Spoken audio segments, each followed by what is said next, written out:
Hi guys, welcome back to my channel. It's Dr. Saru here. It's been a minute, but hopefully I haven't been out for too long.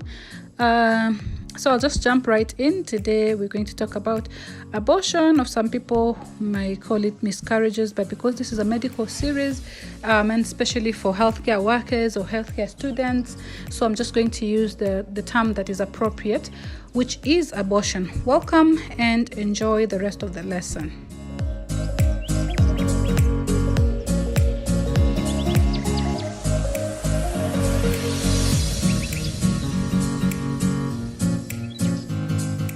So what is abortion? It refers to the expulsion of product of conception before the 24th week of gestation, or when the fetus is weighing give or take 500 grams. But maybe just to remember, expulsion of the product of conception before week 24. And as we all know, there are different types of classifying or categorizing abortion. But before I jump into it, let's talk of the risk factors that are involved. Number one, poor socioeconomics, because with that it comes with nutrition, poor nutrition, and with also poor socioeconomics. There is illiteracy, which most of the people will not, or the ladies will not go for antenatal care and stuff like that. Number two, smoking. Number three, genital tract infections. If somebody has been having repeated infections, or not necessarily repeated, but you can be having infections which can predispose you to getting the abortion, or having an abortion. History of a previous abortion. 5 preterm birth, and the other ones I have put up, I've listed them above or below. Sorry, you can just look at the whole thing. So for types, I have decided to to categorize them twice. The normal types that we're used to, the inevitable, blah blah blah, and also to talk about early pregnancy losses and late pregnancy losses, and their different causes. Because for the early losses or early pregnancy losses, it's normally referred to the losses that occurred mainly during the first trimester. And for the late pregnancy or the late pregnancy losses, those are the ones that occur mainly during the second trimester. I've put up a table that gives the whole background of what are the possible causes to cause or to lead to the early pregnancy losses. Please, if you need to stop the video right here so that you can check it out, do so that you can get to see all those things, the chromosomal disorders and whatnot.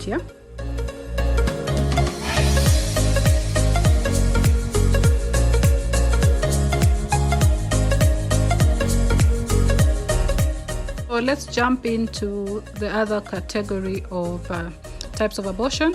Number one, threatened abortion. 2, inevitable. 3, complete. 4, incomplete. And 5, missed. I failed to write the septic abortion in this particular slide because I felt I wanted to explain it further later. So what is threatened abortion? It refers to a painless vaginal bleeding occurring anytime between implantation and 24 weeks of gestation. So basically, with threatened abortion, it's threatening, not necessarily a kwamba you're going to lose that pregnancy. So a lot of care has to be taken. The mother has to be explained to. Pelvic rest is a must. Bed rest also, so that you can try and save the pregnancy as much as possible. So let's do the number 2, that is inevitable abortion. With inevitable abortion, what it means is, just as the word suggests, inevitable abortion. It's an irreversible condition characterized by vaginal bleeding and uterine cramping that leads to the cervical dilatation, but not necessarily when you see the patient. Any of the product of conception will have been passed yet.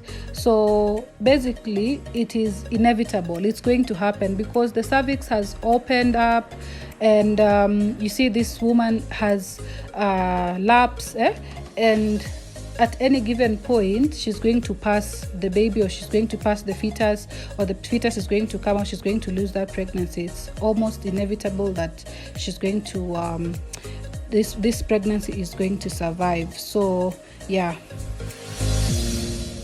So number 3, I think I should have started with the easy one, which is complete abortion. But anyway, let's continue.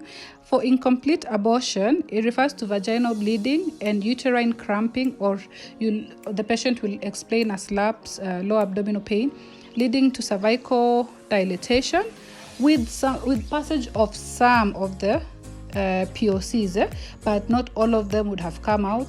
So of course, line of management it's going to be different, because you'll have to evacuate whatever is remaining that did not come out. So it's not like inevitable. You see everything is open. Okay, for incomplete, even in your examination you're going to find that the cervix is open, but you might find pooling at the posterior fornix, maybe some clots even around the vagina and the like. Yeah, the patient will also tell you that they're still bleeding, so you'll have it in mind, Yakwamba. This is an incomplete abortion. According to your ultrasound after you've done, you'll know the next management, the line of management, yeah, and how to deal with that. So for complete abortion is normally it's vaginal bleeding, there's cervical dilatation, and if the patient is conversant, we'll tell you that they actually saw maybe the baby or the fetus that was already passed out.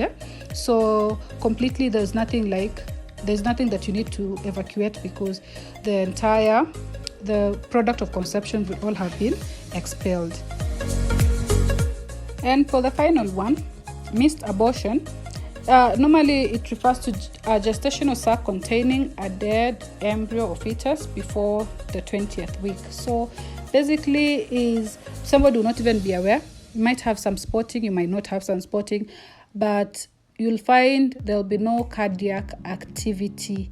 So it's like the baby passed on, or the fetus passed on, and the lady or the mother was never aware. But if it was past 18 weeks, of course somebody might report that they stopped feeling quickening. The fetal movement will have reduced, or there'll be no fetal movement if somebody had already started perceiving fetal movement. But clinically not much you can say, like might be bleeding or might not. So you also have to watch out for that. And then management is also different when it comes to missed abortion. Of course, you have to check if the cervix is dilated. If not, most of the time it's not dilated, so you'll give it time, and you'll have to expel, or you give the mother time after you give them the right medication for the mother to expel. So I have to remind you guys that treatment is personal dependent, or it's individual based. You can't actually say this is the straightforward way of managing each and every patient who comes to you presenting with either missed abortion. Of course, there are those baseline things that you have to do, or you have to do, but of course for every patient there is something special that you'll do that is individual based. I don't know if that makes sense.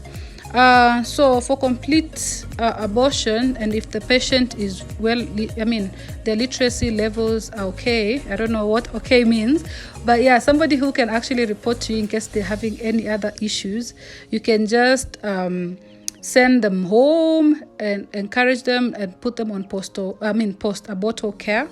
For the person who hasn't had incomplete, of course you have to evacuate.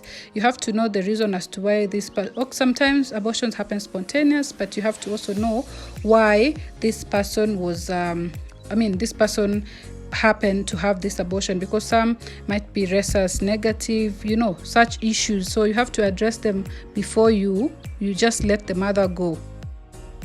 Yes, as I was saying, matter rhesus negative, giving the mom anti-D, counseling, and all that. And for like septic abortion, one thing I should try and emphasize: evacuation is not your first priority at that particular time. It depends on the presentation of the patient. If the patient comes in shock, you have to deal with that shock first. Even if the patient does not come in shock and you're suspecting septic abortion, you have to treat them first. Give them IV antibiotics. Give that uterus some rest, maybe 24-48 hours, depending on what you've learned, on where you've learned it from.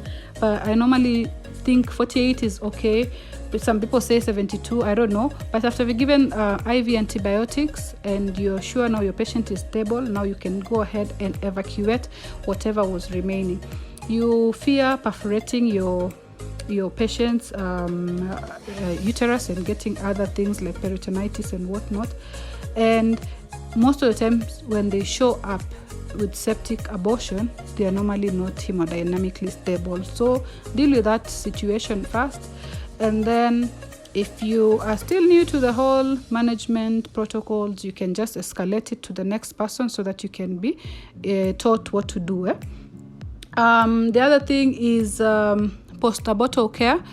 So you have to encourage somebody to actually be on a method of family planning for at least the next 3 months as they wait for their body to like get back to normal, or to adjust to the whole scenario, the whole thing.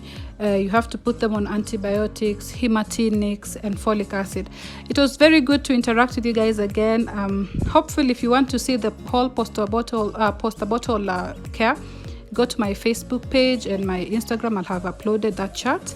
Until next time, have a good Friday and enjoy the rest of your evening. See you guys. Bye. Love and love.